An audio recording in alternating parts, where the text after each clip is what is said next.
Estás escuchando un audio de Mosaic Boston Church. Si deseas ver más recursos, conocer Mosaic Boston y las iglesias de nuestro vecindario o hacer una donación a este ministerio, visite mosaicboston.com. Oremos, por favor, por la predicación de la santa palabra de Dios. Oh Dios, tú eres un gran Dios. No hay nada que podamos ofrecerte en este Viernes Santo. No hay nada que podamos ofrecerte para salvar el abismo que hay entre nosotros, un pueblo malvado, y entre ti, un Dios santo. Y eso es lo que somos. Pero alabado seas tú, Dios, porque no nos dejaste en nuestros pecados, porque eres el Hijo de Dios, irrumpiste en la realidad, te hiciste carne. Señor, mientras miramos a la cruz, te ruego, Espíritu Santo, que presiones la severidad y la gravedad de este momento sobre nuestras almas. Y ruego que nos demos cuenta del juicio que merecemos. ¿Por qué te hicieron esto? Te ruego que nos ayudes a hacer esa pregunta y que se convierta en eso, en el por qué te hicimos eso. Y te ruego que esa pregunta se convierta luego también en ¿por qué dejaste que te hicieran eso? Te ruego, Señor, hoy que derritas nuestros corazones con tu gracia. Elimina cualquier tinte de dureza. Mientras miramos lo que pasaste, lo que experimentaste, oramos para que salgamos de este lugar deleitándonos en la cruz de Jesucristo, porque nos amaste tanto. Ruego por aquellos, Señor, que aún no son tuyos, que aún no han despertado, que aún no se han arrepentido, y te ruego que hoy les hagas sentir la justicia, el juicio que les espera y que es real. Y te ruego que los atraigas a ti para que no experimenten ese juicio. En cambio, te pedimos que como el ladrón en la cruz, te pidamos, Señor, acuérdate de nosotros cuando estés en tu reino. Qué gran Rey eres, Señor, y qué gran Señor eres, y qué gran Salvador eres. Espíritu Santo, bendice nuestro tiempo en las Sagradas Escrituras hoy. Te lo pedimos en el nombre de Jesucristo. Amén. Cuenten que en el sermón son 3 cruces. Y hoy nos reunimos para recordar a un Dios en la cruz. Nietzsche, el filósofo, se burló, incluso en la idea, ridiculizándola. Muchos hoy ridiculizan la idea de un Dios en la cruz, pero nosotros no nos burlamos, sino que nos deleitamos en esta verdad. Cuando meditas en la idea de un Dios en la cruz, y una vez que meditas de una manera que realmente se filtra, no solo en la mente, sino en tu corazón, te das cuenta de que no hay otro Dios sino aquel que está en la cruz. No podría adorar a ningún otro Dios porque no hay otro Dios. Ningún otro Dios da sentido a la realidad en la que vivimos en un mundo de sufrimiento, de dolor real y de pérdida real, tangible, desgarradora, en un mundo de maldad. Y el mal es más maquiavélico de lo que cualquiera podría haber imaginado. Es el mal. ¿Cómo podría un Dios ser inmune a esto? Un Dios que es grande y un Dios que es bueno, ¿cómo puede permitir que sigamos sufriendo, que sigamos experimentando dolor? ¿Dónde está este hombre? ¿Dónde está este rey? ¿Dónde está este juez? Hoy recordamos a un Dios retorcido y torturado, abandonado como un cadáver en una cruz, con los clavos clavados en las manos y en los pies, con el odio también clavado en el corazón. Su espalda lacerada, sus miembros desgarrados, la frente y la cabeza sangrando por los golpes y las quemaduras y las espinas clavadas en su cabeza. Con la boca seca, tiene una sed intolerable, el rostro hinchado, sumido en la oscuridad, abandonado por Dios. Este es nuestro Dios, un Dios que dejó de lado cualquier inmunidad al dolor y al sufrimiento, un Dios que se enfrentó al mal de frente y una sola vez. Entró en nuestro mundo de carne, sangre, lágrimas y muerte, Entró en el espacio y el tiempo y sufrió. ¿Por qué? Para luchar contra el mal. Sufrió para poder leer el mal sin leer el mundo de nosotros. Sufrió para salvarnos y así derrotar al mayor enemigo, Satanás, el pecado y la muerte. Hoy veremos Lucas 23, del 26 al 43, y miren el texto conmigo. Dice así: Cuando lo levantaban a Jesús, tomaron a un tal Simón de Cirene, que venía del campo, y le pusieron la cruz encima para que la llevara detrás de Jesús. Y seguía a Jesús una gran multitud del pueblo y de mujeres que lloraban y se lamentaban por él. Pero Jesús, volviéndose a ellas, dijo: Hijas de Jerusalén, no lloren por mí. Lloren más bien por ustedes mismas y por sus hijos, porque vienen días en que dirán: dichosas las estériles, los vientres que nunca concibieron y los senos que nunca criaron. Entonces comenzarán a decir los montes: caigan sobre nosotros, y a los collados: cúbranos. Porque si en el árbol verde hacen esto, ¿qué sucederá en el seco? También llevaban a otros dos, que eran malhechores, para ser muertos con él. Cuando llegaron al lugar llamado la Calavera, crucificaron allí a Jesús y a los malhechores, uno a la derecha y otro a la izquierda. Y Jesús decía: Padre, perdónalos, porque no saben lo que hacen. Y los soldados echaron suertes, repartiéndose entre sí sus vestidos. El pueblo estaba allí mirando, y los gobernantes se burlaban de él, diciendo: A otros salvó, que se salve a él mismo si este es el Cristo, el Hijo de Dios, su escogido. Los soldados también se burlaban de Jesús y se acercaban a él y le ofrecían vinagre, diciendo: Si tú eres el rey de los judíos, sálvate a ti mismo. Había también una inscripción sobre él que decía: Este es el rey de los judíos. Uno de los malhechores que estaban colgados allí le lanzaba insultos diciendo: ¿No eres tú el Cristo? Sálvate a ti mismo y a nosotros. Pero el otro le contestó, y arrepentiéndolo, dijo: ¿Ni siquiera temes tú a Dios a pesar de que estás bajo la misma condena? Nosotros, a la verdad, justamente, porque recibimos lo que merecemos por nuestros hechos, pero éste nada malo ha hecho. Y añadió: Jesús, acuérdate de mí cuando vengas en tu reino. Y Jesús entonces le dijo: En verdad te digo, hoy estarás conmigo en el paraíso.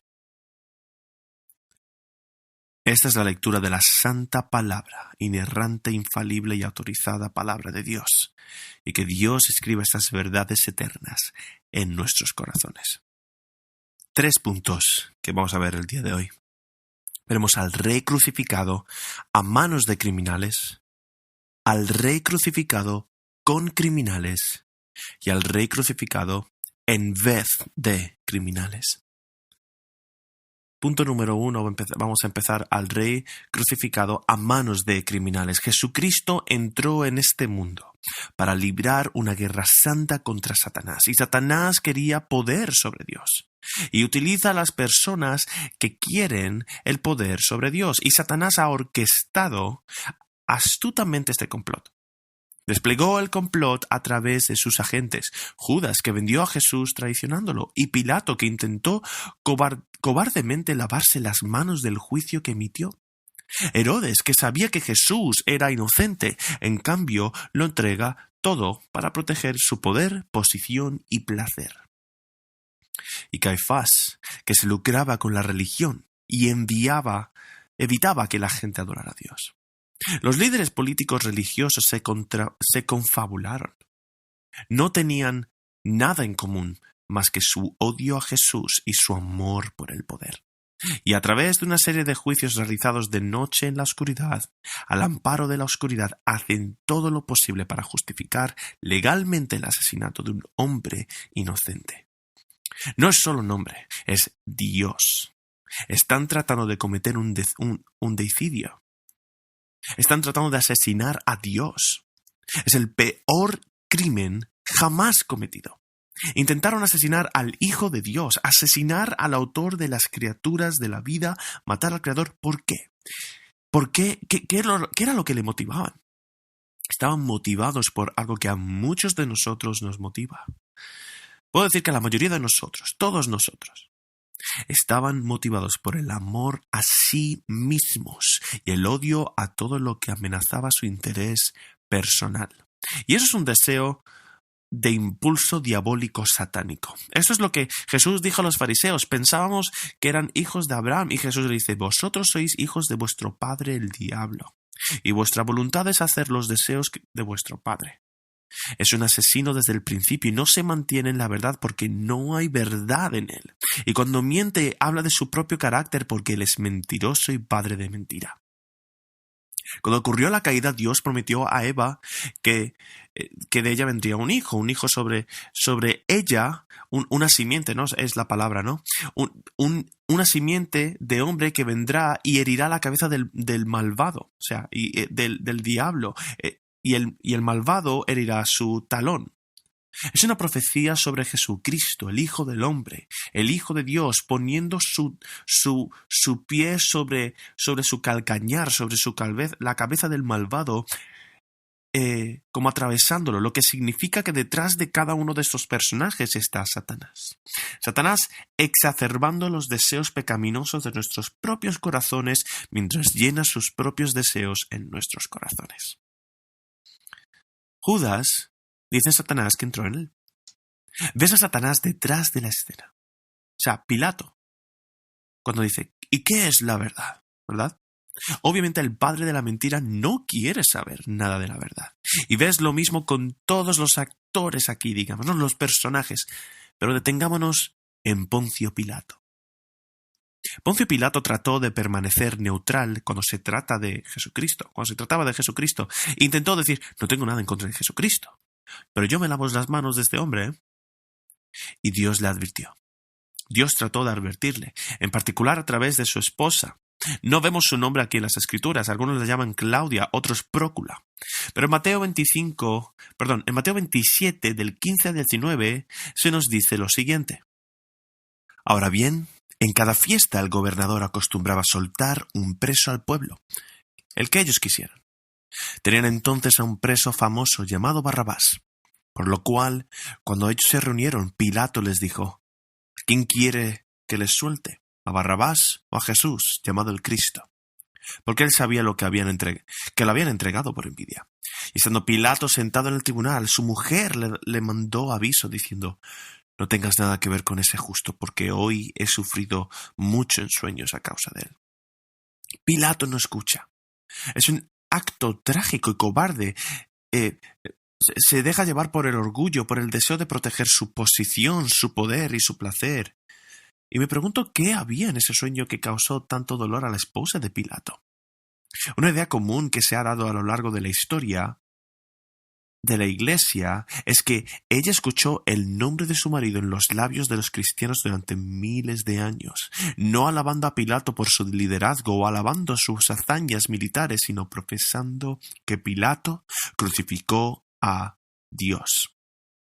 El credo de Nicea dice esto: por nuestra causa fue crucificado bajo Poncio Pilato. El único nombre en el credo de Nicea de un humano que no sea la Virgen María, que no era la Virgen María.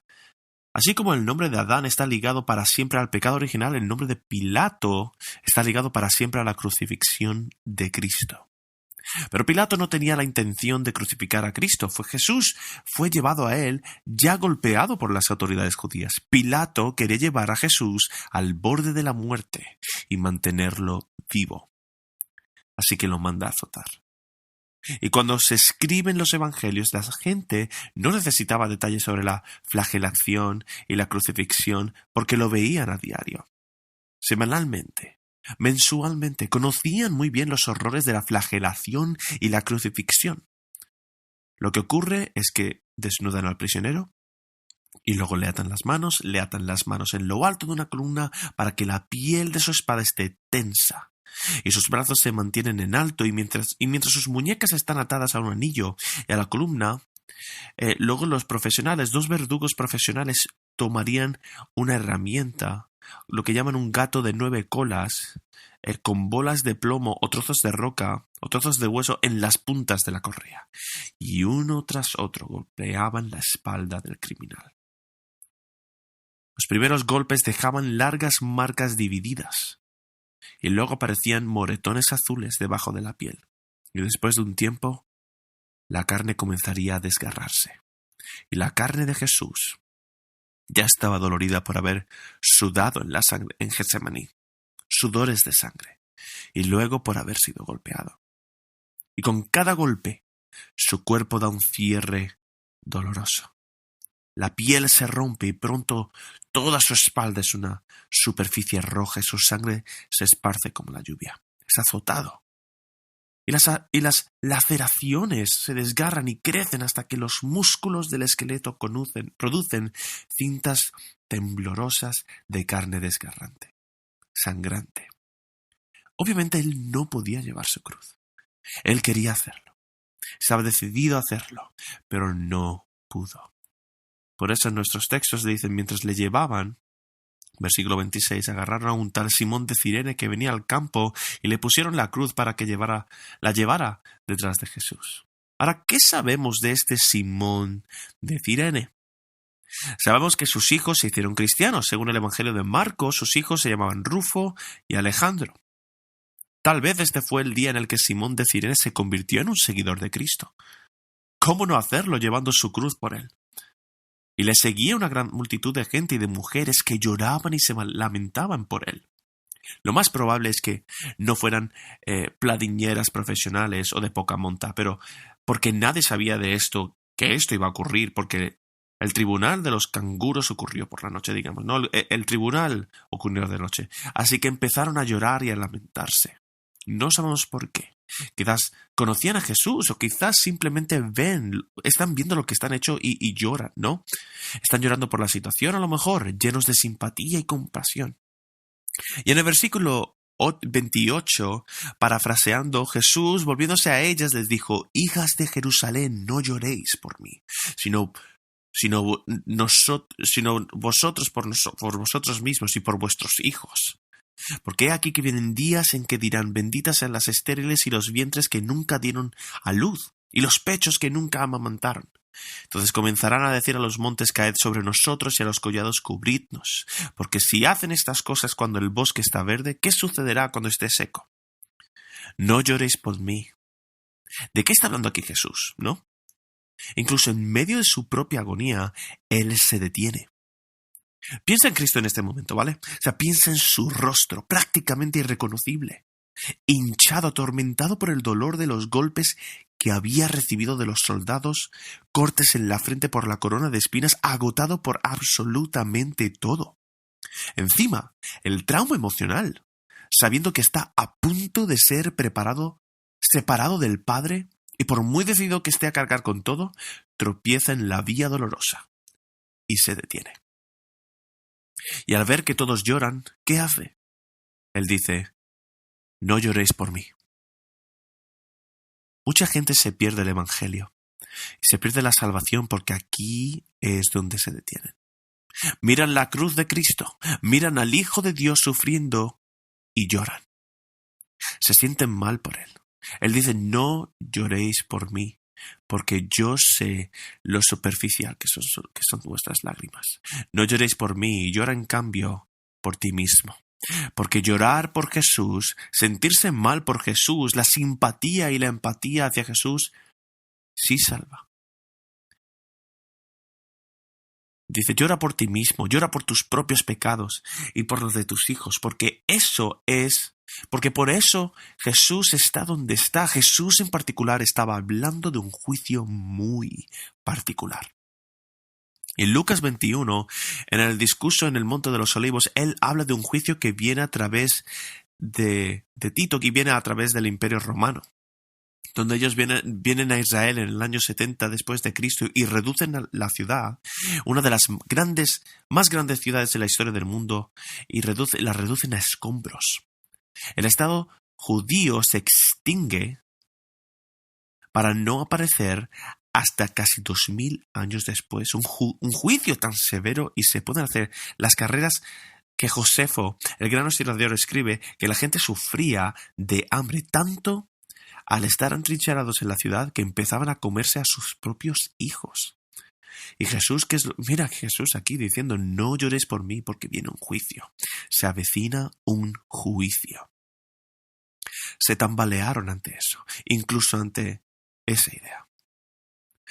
Lucas 23:31, parafraseo, dice, si haces estas cosas cuando la madera está verde, ¿qué pasará cuando esté seca? ¿Qué está diciendo aquí esto, no? ¿Qué es lo que dice aquí? Porque si el árbol en verde está seco, ¿qué pasará cuando esté seco? Está diciendo que si le hacen esto al inocente Hijo de Dios, ¿qué les espera a los culpables?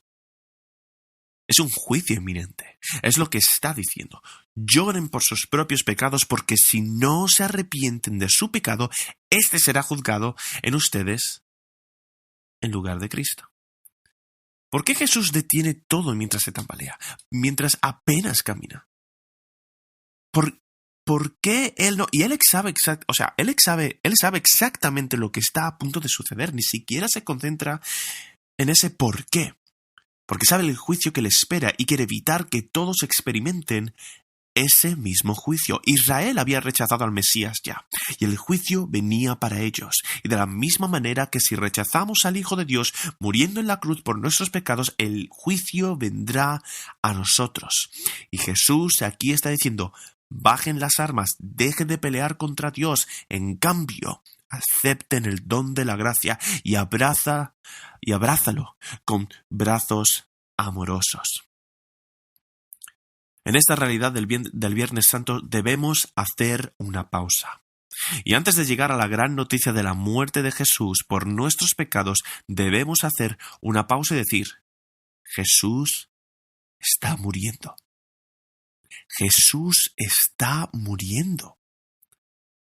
¿Por qué está muriendo? Está muriendo para absorber la ira de Dios que merecemos.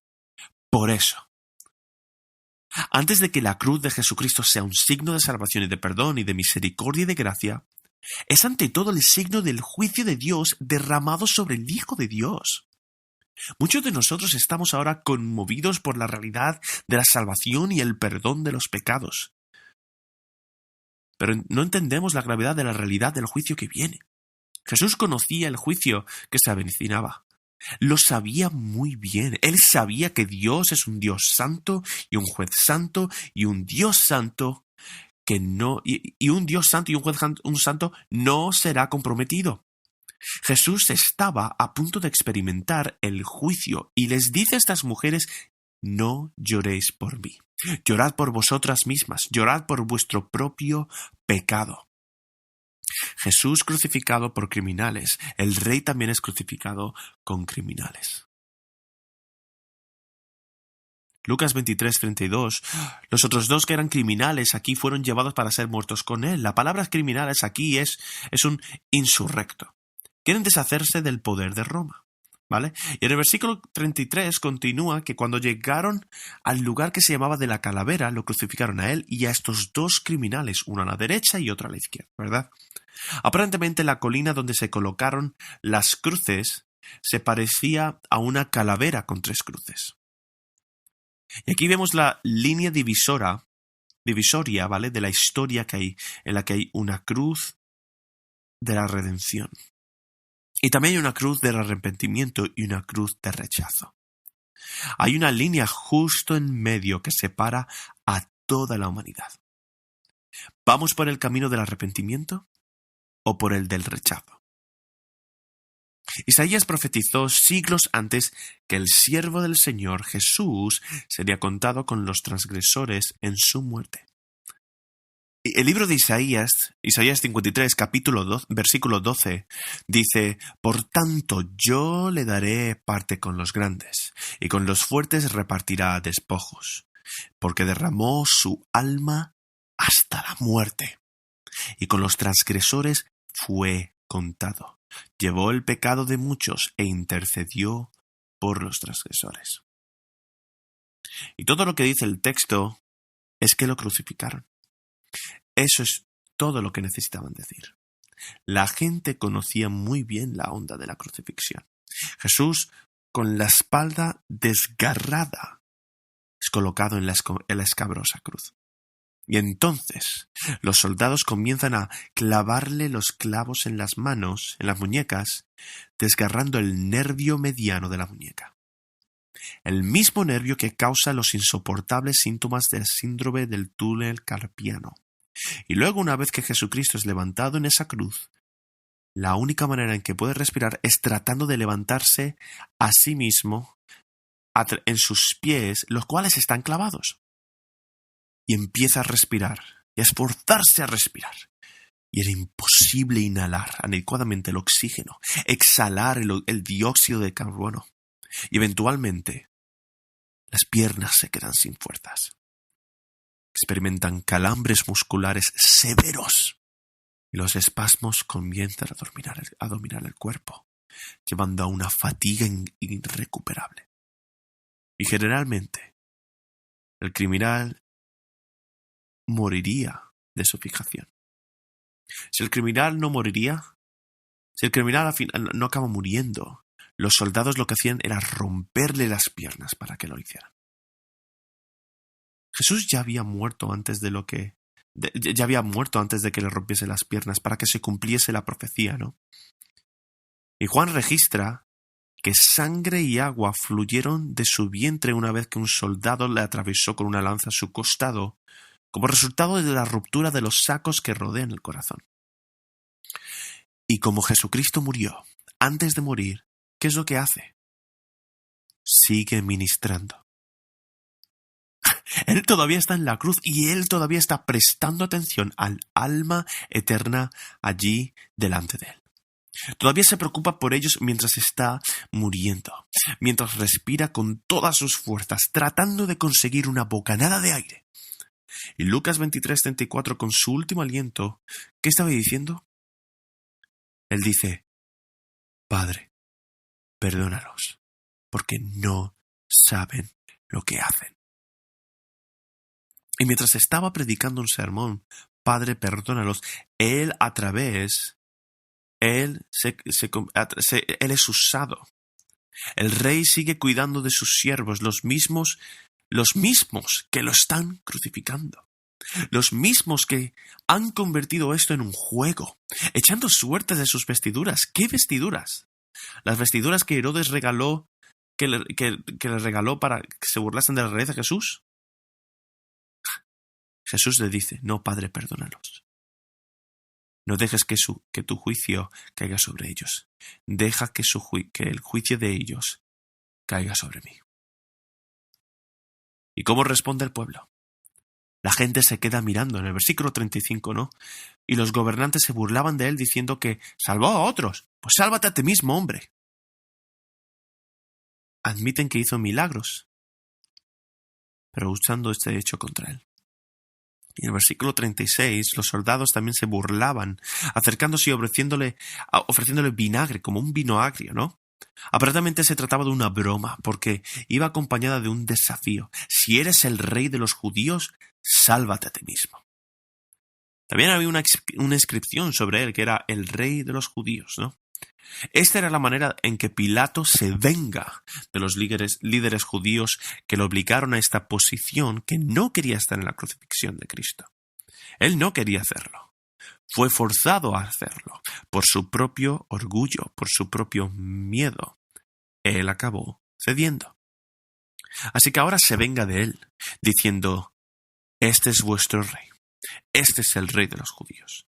Ellos le rogaron: no, que diga, en vez, él dijo que era rey de los judíos. Pero esto fue también una profecía de que Jesús realmente era el rey de los judíos. Él es el rey de todos nosotros. Versículo 39, uno de los criminales que estaban colgados le increpó diciendo: ¿pero no eres tú el Cristo? Sálvate a ti mismo y a nosotros. Y el ladrón, uno de ellos, comienza a recoger las mismas burlas que todos los demás, enfadado. Y es mejor que su arremetida a su objetivo más cercano. En todos los otros evangelios dice que ambos criminales se burlaron de Jesucristo. Ambos empezaron a burlarse de él, ridiculizándolo, mofándose de él. Algo que pasa en uno de los ladrones, en uno de los insurrectos, en uno de los rebeldes. Pero en el versículo 40 vemos que el otro reprendió al otro. El otro criminal le acaba reprendiendo diciendo, ¿no temes a Dios? Puesto que estamos bajo la misma sentencia de condenación. Nosotros, en efecto, con justicia estamos siendo arremetidos. Pero este hombre no ha cometido nada malo. De repente se produce un estallido de claridad moral espiritual. Se da cuenta de la insensible hipocresía con la que se está burlando de Jesucristo. Y se da cuenta de que Jesús es inocente. Se da cuenta de esto a través de las oraciones de Jesús. A través de la forma en que Jesús está muriendo con su último aliento. Él todavía está tratando de salvar. Esta es la tercera vez y la cuenta que Jesús ha proclamado, ¿no? Reconocido inocente una vez por Pilato, una vez por Herodes y aquí también, en la misma cruz. En el versículo 42 el ladrón le dice esto a Jesús: acuérdate de mí cuando vengas en tu reino. Y él le dijo: en verdad te digo que hoy estarás conmigo en el paraíso. ¿Qué hizo el ladrón para salvarse? ¿Qué tenía que hacer? En primer lugar, ¿qué tenía que ofrecer? No podía hacer, él no podía hacer nada, estaba en la cruz. No podía ofrecer una obediencia pasada. No podía ofrecer restauración, voy a cambiar mi vida a partir de ahora. No podía ofrecer ninguna buena obra. Él no podía ofrecerle nada. ¿Qué es lo que hizo este hombre, este crucificado, este criminal para ser salvado? Todo lo que hizo fue reconocer y decir: Señor, yo merezco esta muerte, pero tú no lo mereces. Y él se dio cuenta de que Jesucristo está realmente muriendo por sus pecados. Se dio cuenta de que Jesús tiene un reino y de que Jesucristo era y es el Rey. Él es el Rey de los reyes. Él es el Señor de todos los señores, el verdadero Mesías, el Hijo de Dios y el Hijo del hombre. Él se da cuenta y cree. Pero qué petición tan loca, tan atrevida y tan audaz. No he hecho nada para merecer el cielo. No he hecho nada para merecer el perdón o la gracia o la misericordia. Él no ha hecho nada al final. En realidad, Cristo hizo todo para estar ahí. Lo hizo todo. Él dice: yo no he hecho nada. Yo estoy recibiendo la ineptitud de mí mismo, la condenación. ¿Me perdonas, Señor? Y no quiero simplemente desaparecer, Señor. No quiero que mi alma simplemente sea aniquilada porque fui creado para la vida eterna como otros. Así que estoy pidiendo el paraíso, Señor. Te pido, Señor, el reino. Estoy pidiendo el cielo para toda la eternidad. Y lo que es más loco que las peticiones es que, lo más loco de esto es que Jesús se lo concede. Hoy estarás conmigo en el paraíso, en el cielo. En el cielo, un lugar final de dicha, de placer inmediato, de paz y de alegría y gozo perfecto. Dos criminales que terminan con eternidades completamente diferentes, ambos igual de malos. Ambos comienzan maldiciendo y burlándose de Cristo. A ambos les encantaría salvarse. Uno de ellos incluso dice: sálvate a ti y a nosotros. Pero uno entendió su culpa. Soy culpable. Entendió su condena y lo único que pudo ofrecer a Jesucristo fue un corazón roto y contrito. Y eso fue todo. Y eso es todo lo que se necesita. Eso es lo que necesitamos para el perdón completo. Uno ve al Rey y pide perdón. Para terminar, el punto número 3. El Rey crucificado en vez de criminales. Esto fue una ejecución. No solo una ejecución, esto fue un sacrificio. Jesucristo, después de completar su trabajo, ¿qué es lo que dice? completo está. Hecho está. ¿Qué significa esto? El sacrificio está acabado. Es completo. El Cordero de Dios tomó el pecado del mundo. El mundo se estremeció. El Hijo terminó con las tinieblas. No la crucifixión, sino con su grito. Un grito confesando que ha sido abandonado por Dios, que el abandono de Dios que allí mismo, que ese abandono de Dios que él sufrió era el juicio, el infierno, porque en la cruz Jesucristo no solo está luchando contra el pecado de Satanás y la muerte, él está luchando contra todas estas cosas, pero también también estaba absorbiendo la ira de Dios mismo. Tiene a todo el mundo volviéndose contra él, sus discípulos lo traicionan, lo niegan. Todo el mundo se vuelve contra él, incluso su Padre Celestial. ¿Por qué? Porque él se convirtió en nuestro pecado. En la cruz, Jesús se convirtió en el mayor pecador que jamás haya vivido, en el mayor asesino, en el mayor adúltero, ladrón, rebelde, blasfemo. Jesús se convirtió en el Pedro negador, en el Pablo perseguidor, en el David adúltero, en el Adán pecador. ¿Por qué? A ver, esto desafía toda la razón. Y te preguntas, Dios, ¿por qué harías esto? ¿Por qué haces esto? ¿Por qué permitiste que te hicieran esto a ti mismo, Señor? Para que el Dios inmortal, infinito, se vaciase a sí mismo, solo para convertirse en uno de nosotros. Eso es un amor y una humildad inimaginable para empezar. Pero él no termina ahí. Él llevó su vida. Juan 10:18 dice, nadie me quita la vida, sino que yo la pongo por mi cuenta. Yo tengo autoridad para dejarla y tengo autoridad para dejarla y para volver a tomarla. Y este cargo lo he recibido de mi Padre. Esto es fascinante. Yo pensaba que Satanás fue quien crucificó a Jesús. Pensé que Pilato estaba sobre el Jesús crucificado. Pensaba que era Caifás. Pensaba que era Herodes incluso. Pensaba que eran los soldados romanos los que crucificaron a Jesús. Y sí, lo hicieron. Y detrás de esa escena, Jesús ha tomado el mayor acto de maldad que se ha hecho. Pero él está orquestando todo este asunto. Él deja su vida para recogerla. Él no es crucificado sin poder. Por eso dicen, no lloréis por mí. No me están haciendo esto. Yo permito que se me haga esto. Él es crucificado. No impotentemente, sino poderosamente.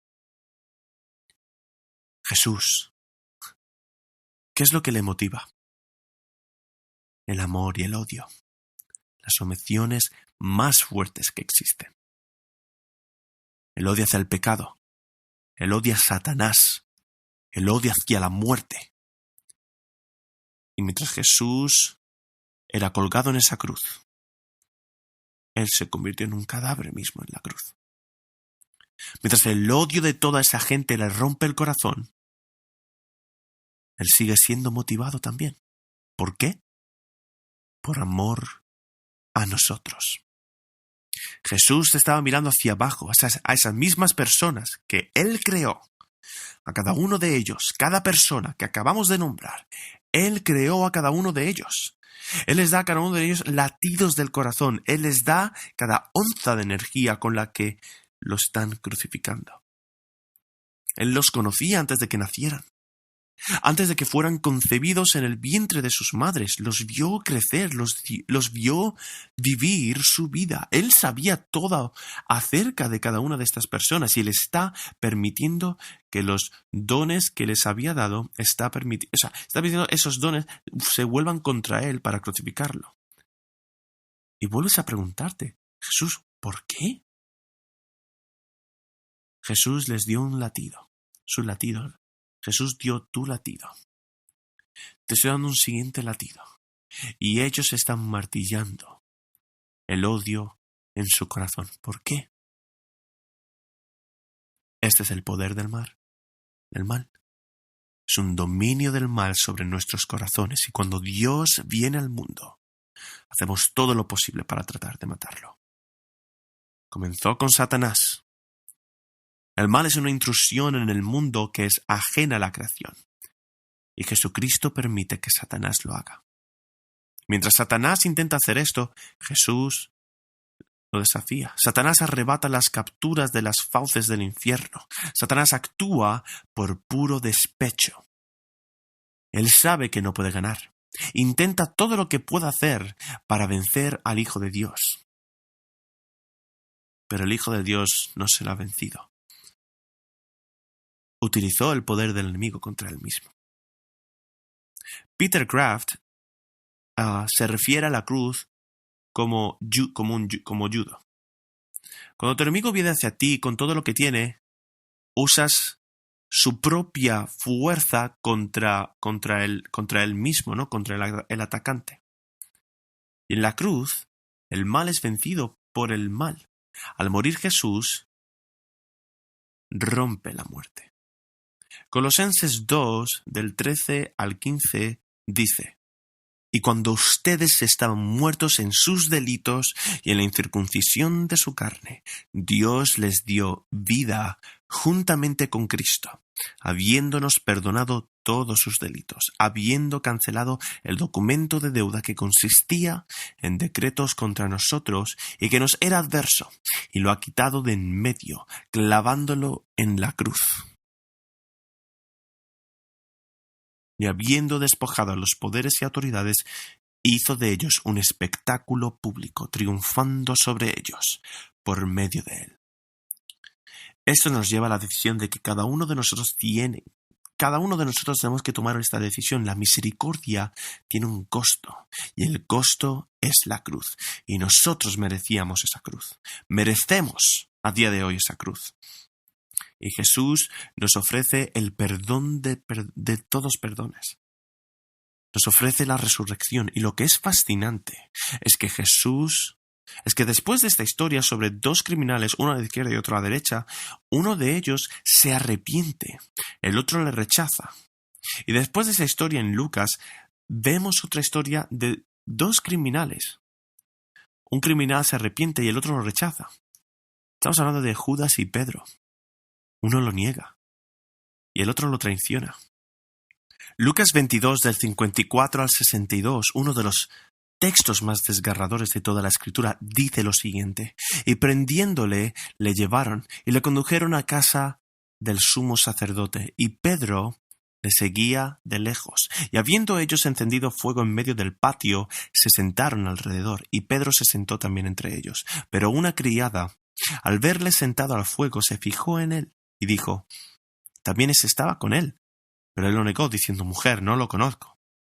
Y un poco después, viéndole otro, dijo: tú también eres de ellos. Y Pedro dijo: hombre, no lo soy. Como una hora después, otro afirmaba, diciendo: verdaderamente también este estaba con él, porque es Galileo. Y Pedro dijo: hombre, no sé lo que dices. Y enseguida, mientras él todavía hablaba, el gallo cantó. Entonces, vuelto el Señor, miró a Pedro. Y Pedro se acordó de la palabra del Señor que le había dicho: antes de que el gallo cante, me negarás 3 veces. Y Pedro saliendo fuera, lloró amargamente. Me pregunto qué vio Pedro en los ojos de Jesucristo en ese momento. ¿Te puedes imaginar? O sea, había dolor y amor. Y Judas hizo algo peor que negar a Jesucristo, lo traicionó. Después de pasar 3 años con él, ver milagros, ver a Lázaro resucitado, ver a Jesús, su poder y su autoridad, y va y lo vende por 30 monedas de plata. Hay una diferencia. Pedro aceptó la misericordia y obtuvo el cielo. Jesús rechazó la misericordia y obtuvo el infierno. Judas traicionó a Jesús y luego negó la misericordia. La perdonó en su pecado y se quedó allí. Él sabía que había pecado. Se arrepintió de haber traicionado a Jesús. Lo único que tenía que haber hecho es arrepentirse y pedir perdón. Y Jesús la habría perdonado. Ese mismo domingo de resurrección, lo habría invitado a desayunar en el mar de Galilea, lo habría abrazado, lo habría restaurado. La diferencia entre Pedro y Judas es esta. Pedro negó a Jesús. Pedro no negó haber pecado contra Jesús. Pedro negó a Jesús, pero no negó que era un pecador y que necesitaba el perdón. Judas lo hizo. No solo Judas no solo lo traicionó, sino que también negó su necesidad de pecado. No acudió a Jesús. Por lo tanto, el Viernes Santo no hizo nada. Y ruego que en el día de hoy este no sea el caso para contigo. El Viernes Santo no hace nada por ti a menos que llores por tus propios pecados. A menos que llores con el corazón roto y traigas tu corazón roto a Dios y digas, Dios, perdóname. Para reclamar la misericordia primero debes reclamar tu pecado, pedir misericordia por ese pecado, por tus pecados, clamar, recibir la gracia. Hoy hay misericordia si la pedimos, si decidimos aceptarla. Y oro para que el Viernes Santo sea un gran viernes para ti en el que te arrepientas y puedas creer en Jesucristo. En este momento vamos a pasar a la Santa Cena. En esta Santa Cena, Jesucristo revierte la maldición del mal que descendió sobre esta tierra. El pecado viene a Adán y Eva y los tienta y les dice, tomad y comed. Y ellos toman y comen de lo que está prohibido. Pero Jesucristo viene a revertir la maldición, dando su cuerpo, no tomando a dar su cuerpo como sacrificio por nosotros en la cena del Señor. Él nos dice, tomad, comed, tomad, bebed. Pablo nos dice que debemos de celebrar la Santa Cena recordando el sacrificio de Cristo. Y nos advierte en 1 Corintios 11 que no debemos de hacerlo sin arrepentimiento. Así que ¿para quién es la comunión? La comunión es, esta Santa Cena es para los que se han arrepentido de su pecado, para los que creen en Cristo y han vuelto a Él, y los que vuelven a Él. Si te has arrepentido, si has pedido perdón y misericordia y gracia, eres bienvenido el día de hoy. Pero si no, te pedimos que te abstengas de esta parte del servicio, del culto, y que en cambio medites en el Evangelio. Oremos. Padre Celestial, te damos las gracias por este Viernes Santo. Y te ruego que por el poder de tu Espíritu nos atiendas, que vengas a nosotros ahora mismo con gracia y con misericordia, Señor.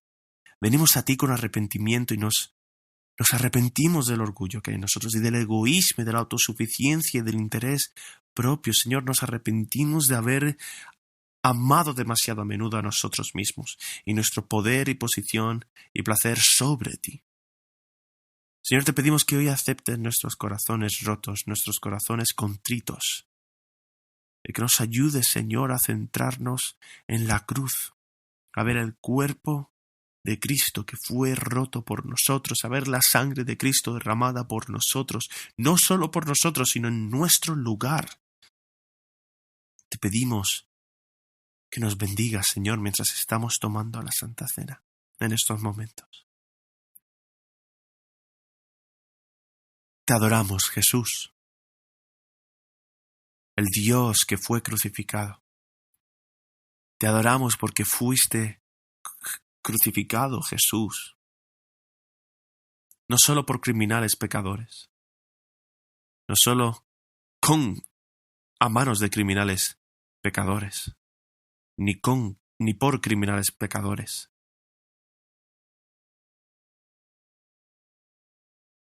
Cada uno de ellos éramos nosotros, Señor, insurrectos, rebeldes. Todos nos hemos rebelado contra tu autoridad divina y santa, Señor, y te pedimos que nos perdone. Te pedimos que nos dejes entrar en el reino de Dios, no por lo que hemos hecho, sino porque confiamos en lo que Jesús ha hecho en la cruz por nosotros. Señor Jesús, te agradecemos. Te agradecemos que hayas muerto, que hayas sido enterrado, sepultado, pero que no te hayas quedado ahí, sino que te agradecemos que resucitaste de una manera triunfante, venciendo a Satanás, al pecado y a la muerte. Por eso, Señor, te adoramos. Te adoramos, Jesús, porque solo tú eres digno de toda adoración. Gracias, Señor, en el nombre de Jesús. Amén.